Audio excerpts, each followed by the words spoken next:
इतने बेसुध होकर के ठाकुर जी मक्खन पा रहे हैं कि धीरे धीरे ठाकुर जी की धोती खिसकन लगी नीचे।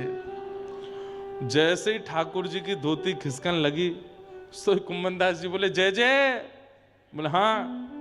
ने कहा देर में हरि नंगम नंगा है जाएंगे, ने संभालो जय जय, संभालो संभालो संभालो। अब धोती नीचे खिसकी, कमर ते नेक नीचे आई। इतने में ही ठाकुर जी ने चतुर्भुज रूप धारण कियो, दो भुजा से धोती पकड़ी और दो भुजा से मक्खन पा रहे हैं। ऐसे चतुर्भुज ठाकुर जी के दर्शन आज तक कोई ने नहीं किए। कैसे हैं? दो भुजा से धोती पकड़ रखी है और दो भुजा से छीको पकड़ के मक्खन खाना नहीं रोकूंगा, चाहे धोती उतर जाए। कुंभनदास जी के नेत्र सजल हो गए और जैसे ही उस छवि को देखा, एक तो अधरामृत मुख में चला गया तो वैसे ही पाम नहीं ठहर रहे थे। अब चतुर्भुज रूप में ठाकुर जी की ऐसी लीला देखी, मक्खन के प्रति तत्परता देखी और ऐसे धोती पकड़े ठाकुर जी, तो कुंभनदास जी तो बेसुध हो गए। और जैसे ही बेसुध होकर के लड़खड़ाए, ठाकुर जी बोले कहाँ कर रहे हो, कहाँ कर रहे हो, एक कुंभना ने एक संभाल संभाल संभाल। इतने में तो ठाकुर जी हिले और छीके से मटकी नीचे गिरी, जोरते फूटी आवाज भई, पूरे घर के लोग उठ गए, चोर चोर चोर चोर चोर चोर। ठाकुर जी बोले भाजो यहां से भैया, कल युग है, यहां अगर मैं चोरी कर तो पकड़ोगे तो बहुत बुरा हो जाएगा। ठाकुर जी तो तुरंत उछल कूद करके छत के लांग करके भाज गए। कुंभनदास जी यूं ही खड़े हैं। आहा क्या छवि, मुख पे मक्खन लगो है, नाक पे मक्खन लगो, आंख पे मक्खन लगो है, और बस यूं ही ठाड़े हैं। इतने में गोपी आई, माने लालटेन जलाई। बोले अरे बाबा मोड़ा, तो शर्म ना आई है, इतने बुढ़ापे में चोरी करवे आए हो यहाँ पे। लिए डंडा लेके महाराज कुंभनदास जी में दो चार बार दर्द धर दिए। कुंभनदास जी को दर्द नहीं है रो है। कुंभनदास जी ने थोड़ी देर बाद नेत्र खोले और वह गोपी को देख करके चरणन में प्रणाम करके, तू है सखी बड़ भाग बड़ी, नंदलाल तेरे घर आवत हैं। तू है सखी बड़ भाग बड़ी।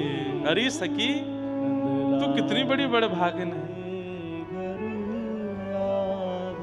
साक्षात ठाकुर जी, पूरा विश्व 56 भोग लेके उनके पास जाता है, पर वो तेरी मक्खन की हंडी को खाएवे के काजे तेरे यहाँ आए हैं। और तेरे यहाँ आए हैं ये बात एक नहीं है, कितनी तत्परता, कितनी उत्सुकता, योजना बना रहे हैं, ऐसे खाऊंगो, ऐसे चुराऊंगो, ऐसे लेके। अरे चतुर्भुज रूप प्रकट करके, जो चतुर्भुज रूप का दर्शन ठाकुर जी ने महाभारत के युद्ध मैदान में अर्जुन के अलावा युधिष्ठिर को भी नहीं कराया, वो चतुर्भुज रूप तेरे घर पे आए के प्रकट कर लियो, तेरे मक्खन को खावे के काजे।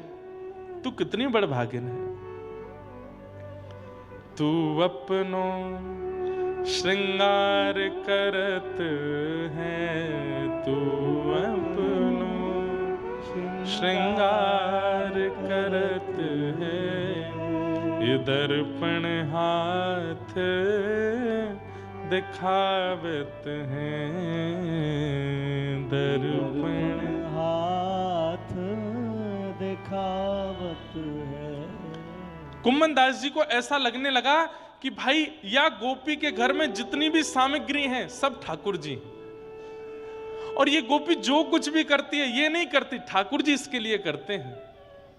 तू है सखी बड़ भाग बड़ी, नंदलाल तेरे घर आवत है।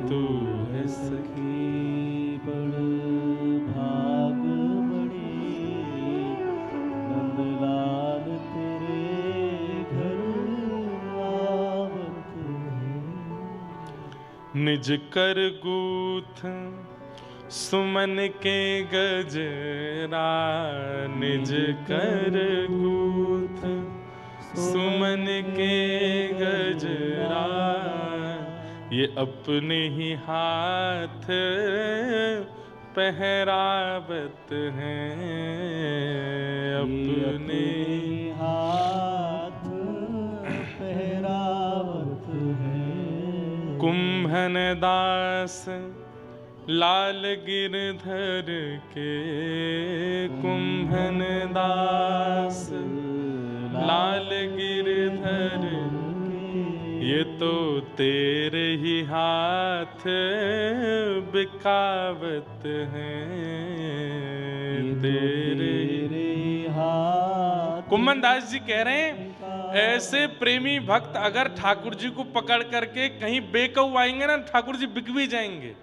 बोले तू जैसे चाहेगो वैसे धर ले लूंगा भैया, रहूंगा तेरे सुख में, रहूंगा तेरे आनंद में, रहूंगा तेरे उत्साह में। कुंभन दास जी तो गोपी के पाम छू रहे हैं, गोपी ले लेकर के डंडा मारे हैं, बाबा तो शर्म ना आई है, बुढ़ापे में चोरी कर भी आयो। कुंभन दास जी कह रहे अरे तू को कहा बताऊं, मैं नहीं आयो, मुकु लायो गयो, यहाँ पे कौन लेके आयो, तू मानेगी नहीं कौन लेके आयो। बोले नहीं नहीं बताओ कौन लेके आयो। चतुर्भुज चोट्टा चोट्टा ब्रज भाषा में कहते हैं चोर को, किसको कहते हैं, चतुर्भुज चोट्टा। ठाकुर जी आए, अब वो गोपी तो मान ही नहीं पा रही है। कुंभन दास जी बस उसी छवि का चिंतन करते हुए जा रहे हैं, तभी आगे कदम वृक्ष के नीचे ठाकुर जी बैठे हैं। कुंभन दास जी बोले जय जय, बहुत बढ़िया करी हैं, चोरी कराए हुए ले गए, कुछ तो भाज गए माते, मुँह छोड़े आए। ए तो तू काय को वहां चोरी करवे गयो कि मैं भाव में निमग्न हेवे गयो। अरे मैंने तुमको मक्खन खवायो, चतुर्भुज रूप धारण कियो, ये भाव रखवे की जगह तो जमुना जी किनारे कल्ले पर्वत पे बैठ कल्ले, चोरी में भाव करेगो तो फिर मरेगो।